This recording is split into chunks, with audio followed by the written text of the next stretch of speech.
इसलिए जरूरी है कि हानि ना होगी तो लाभ का मजा ही ना आएगा। इसलिए बच्चों को संघर्ष करना सिखाओ, बड़ों का सम्मान करना सिखाओ, मर्यादित बोलना सिखाओ। आपके बच्चों के पास बड़ी बड़ी डिग्रियां होंगी लेकिन बोलने का ढंग नहीं है कि बड़ों से कैसे बात की जाती है, तो फिर डिग्रियों का करेंगे क्या हम? जब बड़ों से बात करने की तमीज नहीं है तो क्या बात करें फिर, आपसे बताओ। इसलिए संस्कार देना भूल मत जाना साहब, बड़ा नुकसान होगा। अपनी बेटी को संस्कार दो, बेटों को संस्कार दो, अच्छे से बोलने का संस्कार, अच्छे से बात करने का संस्कार। घर में कोई मेहमान आए तो बच्चों के हाथ से भोजन परोसवाया करो। आजकल तुम्हारे बच्चों से भोजन परोसवा के देखना, इन्हें बनाना तो छोड़ो, परोसना नहीं आता। आप परोसवा लेना तुम्हारे बच्चों से भोजन, बाएं हाथ से परोसते हैं, बाएं हाथ से, बाएं हाथ से रोटी देते हैं। इन्हें ये नहीं पता मूर्खों को कि परोसना कैसे है। और ये गलती उनकी बिल्कुल नहीं है। आप मम्मी कुछ ना कर बेटी, कुछ ना कर, झूला झूल तू, कुछ ना कर बेटा तू झूला झूल, तेरा बाप कमा रहा है, कमा रहा है, तू झूला झूल। समय से जिम्मेदारी दोगे बच्चों को तो बच्चों के कंधे मजबूत होंगे।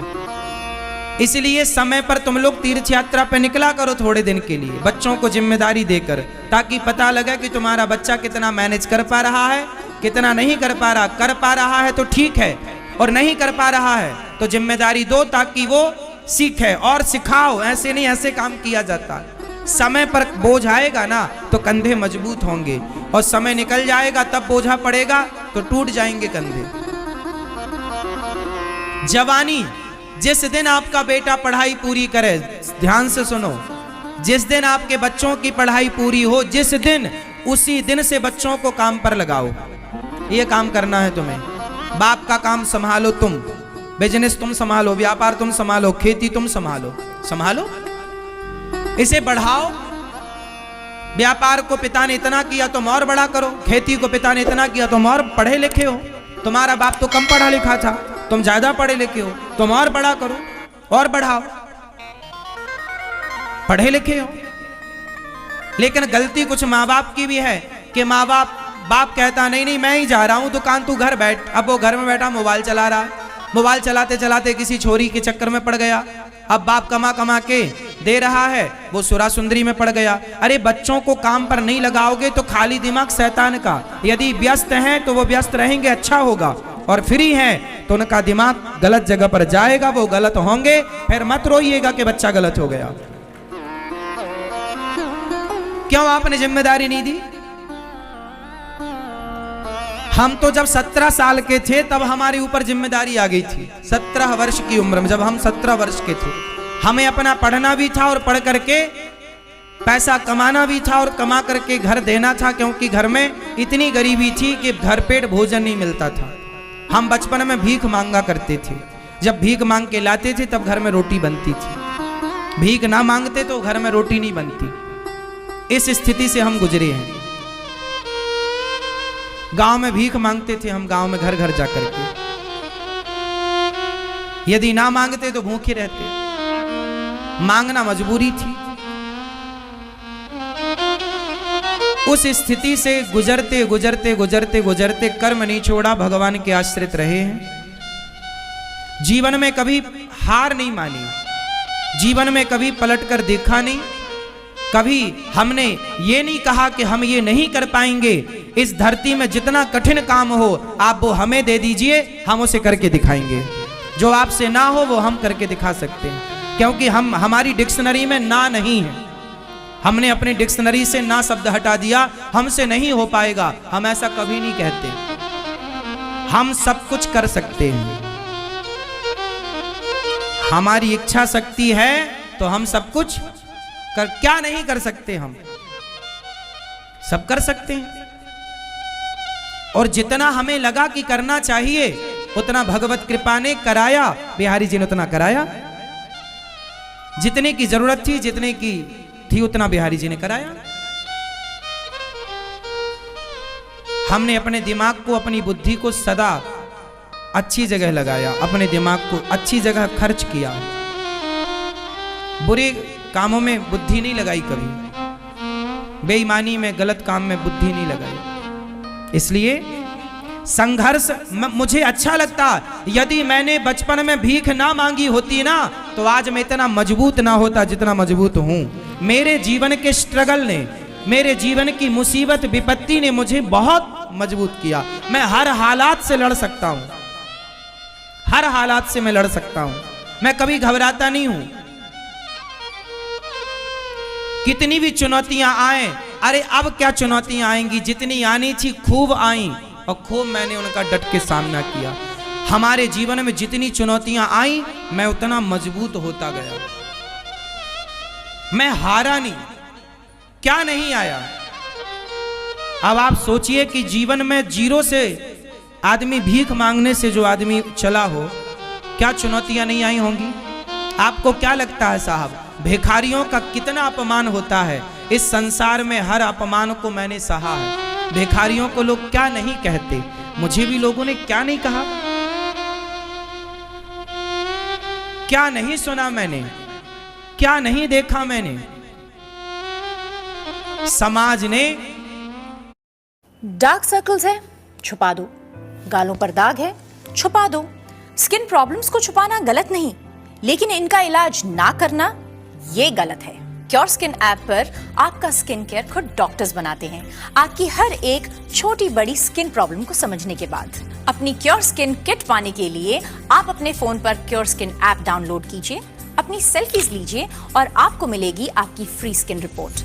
और अब ये फोटोज डॉक्टर स्टडी करेंगे और आपके लिए भेजेंगे एक कंप्लीट स्किन ट्रीटमेंट किट। अपनी त्वचा को दीजिए एक्सपर्ट्स की केयर।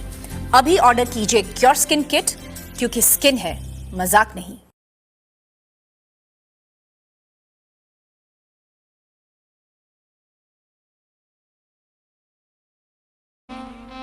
सम्मान भी दिया है और समाज ने दो बातें सुनाई तो हमने उनसे सीखा भी। हमने पलटकर किसी को जवाब नहीं दिया, हमने पलटकर किसी को गाली नहीं दी।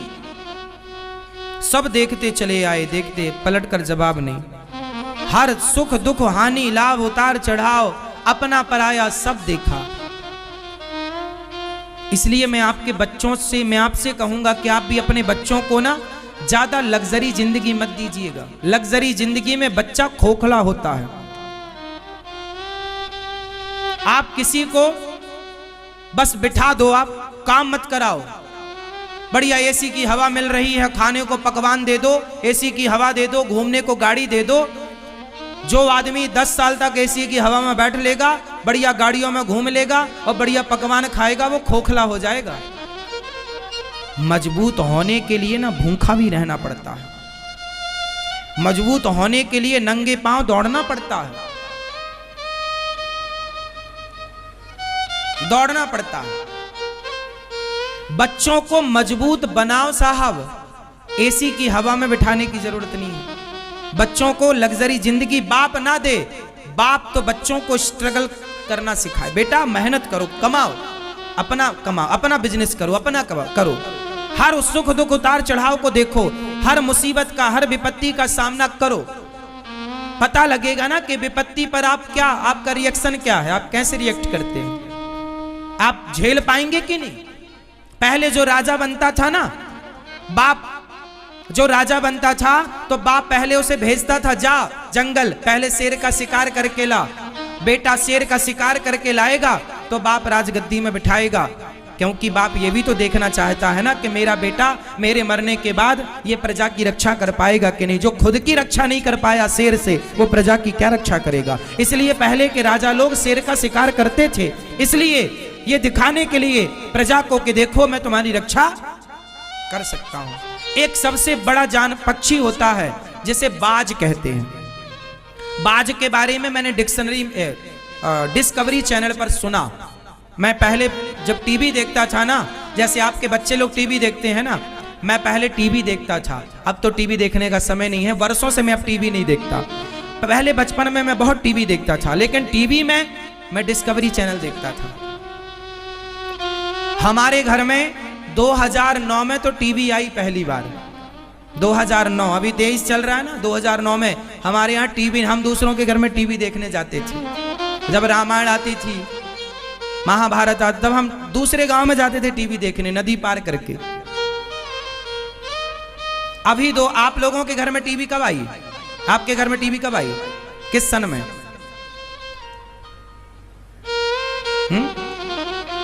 हमारे यहां हम पहली बार अपनी कमाई से जो पैसा हम कमा कर लाए, तो उस कमाई से हमने सबसे पहले 9,000 रुपए की टीवी खरीदी थी। आज भी वो टीवी 2009 में खरीदी थी, आज भी वो टीवी है। बचपन में हम गैया चराने जाया करते थे ना, तो हम, जूता नहीं था हमारे पास, नंगे पांव खेतों में गैया चराते थे। पिताजी से जब 1 महीना तक रोज कहते थे जूता दिलाओ, जूता दिला दो, अब जूता दिलवा दो, पांव के छाले दिखाते थे, देखो कांटा लग गया, तब पिताजी जूते दिलाते थे। क्या करें, तब लगता था पिताजी नहीं दिलाते, पर अब पता चला कि पिताजी के पास पैसे ही नहीं थे। उस समय 50 रुपए के जूते आते थे, जो खेत में किसान लोग पहनते ना, वो वाला जूता। हमारे सारे दोस्त जो गैया चराने हम लोग साथ में जाते थे, 4-6 लड़के, तो सब जूता पहन के जाते थे, टोपी लगा कर जाते थे कि धूप ना लगे, क्योंकि गैया तो धूप में खड़े होकर चराना पड़ती है, हर जगह पेड़ नहीं होता। तो मैं जूते के लिए कई बार, कई सालों तक, मुझे अच्छे से याद है, सालों तक नंगे पांव गैया चराई है, सालों तक। 10-20 कांटे तो पांव में लगे रहते थे, पता ही नहीं चलता था। पैदल चलने की इस तरह आदत हो गई थी कि पैदल ही चलने की आदत थी। 10-20 किलोमीटर भी पैदल चलाओ तो पैदल चल लेंगे, ऐसे पांव हो गए थे, मट्ठर पांव हो गए थे। चलते चलते खेतों में, पत्थर में नंगी पांव थी। हर उतार चढ़ाव को हमने देखा।